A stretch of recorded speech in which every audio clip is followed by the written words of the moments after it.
La culture d'entreprise au Danemark se caractérise par un ensemble de valeurs et de normes qui reflètent la forte éthique de travail du pays, l'accent mis sur l'égalité et l'importance accordée au travail d'équipe.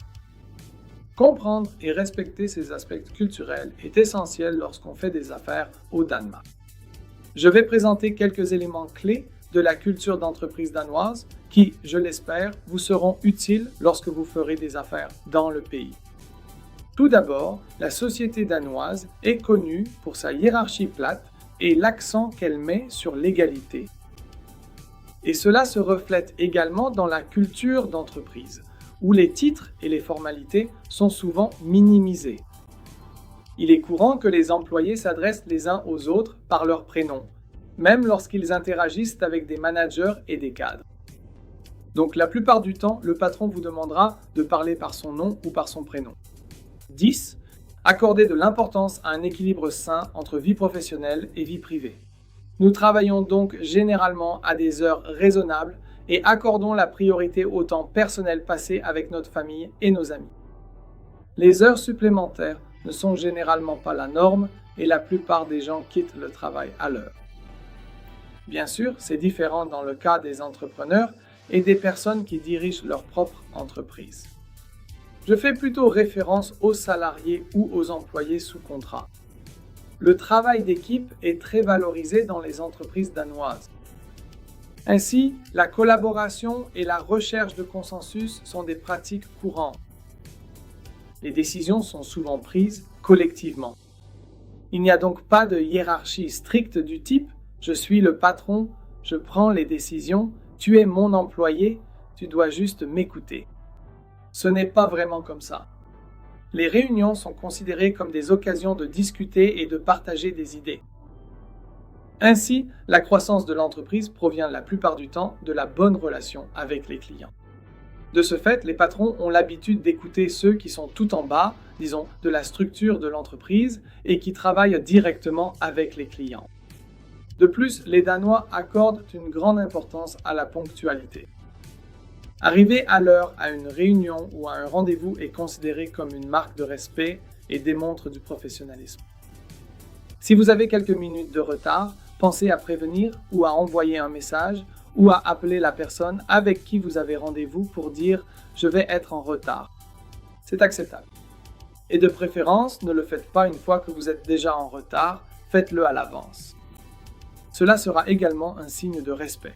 Mais de manière générale, soyez à l'heure. Dans ce cas, j'aime bien la règle de Brian Tracy, le coach américain. Il dit que si vous n'êtes pas 5 minutes en avance sur l'horaire, vous êtes déjà en retard. Les Danois ont aussi une façon de communiquer particulière, car ils ont tendance à être francs et directs. Nous valorisons l'honnêteté et apprécions une discussion franche et sincère. Soyez donc prêts à recevoir des retours ouverts et honnêtes. Et ne confondez pas la franchise avec de l'impolitesse. Donc, si vous recevez un retour, il s'agit davantage des faits que de l'aspect émotionnel de la relation. Le code vestimentaire professionnel au Danemark est généralement plus décontracté que dans certains autres pays. C'est aussi quelque chose qui fait la différence, même dans les milieux de travail sérieux. Dans de nombreux secteurs, le style business casual est la norme. Cependant, si vous avez un premier rendez-vous avec votre client, il peut être préférable de vous habiller de façon plus formelle car cela aura un meilleur effet sur votre partenaire commercial. En général, le code vestimentaire dans les entreprises juridiques, les cabinets comptables est, disons, plus décontracté en ce qui concerne la tenue. Bien que les Danois puissent paraître réservés au début, établir et entretenir des relations personnelles est essentiel dans la culture d'affaires danoise. Le réseautage est la clé du succès et la confiance se construit avec le temps. Ainsi, lorsque vous travaillerez avec des Danois, il est courant de recevoir d'abord une petite mission pour tester la relation, voir comment cela se passe, puis des affaires de plus en plus importantes seront développées. De plus, le Danemark accorde une grande importance à la responsabilité environnementale et sociale. Ainsi, de nombreuses entreprises intègrent des pratiques de durabilité dans leurs opérations et la responsabilité sociale des entreprises est une chose courante dans les affaires quotidiennes. La prise de décision dans la culture d'affaires danoise implique souvent la recherche du consensus et la contribution de plusieurs parties prenantes.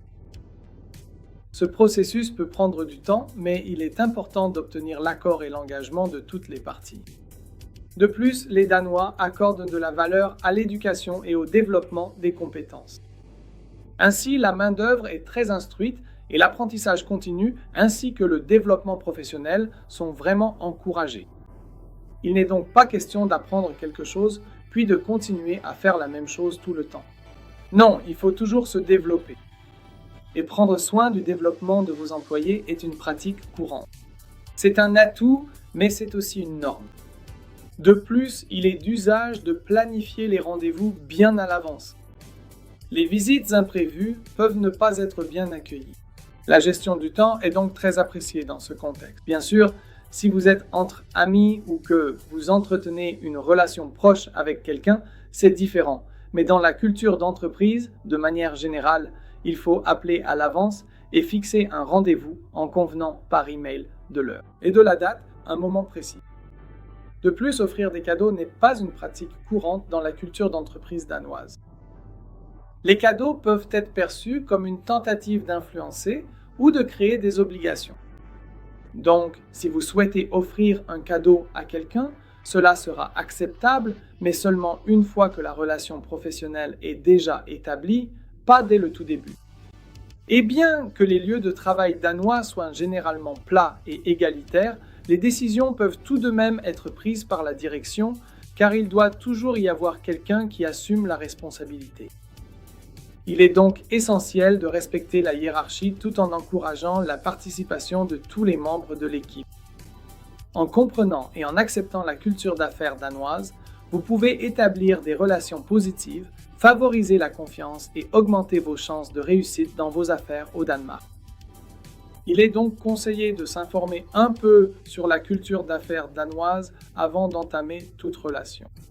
De manière générale, les affaires au Danemark avancent également plus lentement. Si vous regardez l'indice de masculinité de Ofsted, toute la Scandinavie affiche un indice bas, ce qui signifie que la compétitivité est vraiment importante, mais que l'équilibre l'est aussi. Un problème.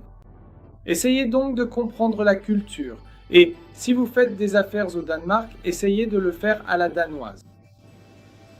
Si vous avez des questions sur la gestion d'une entreprise au Danemark, n'hésitez pas à nous contacter.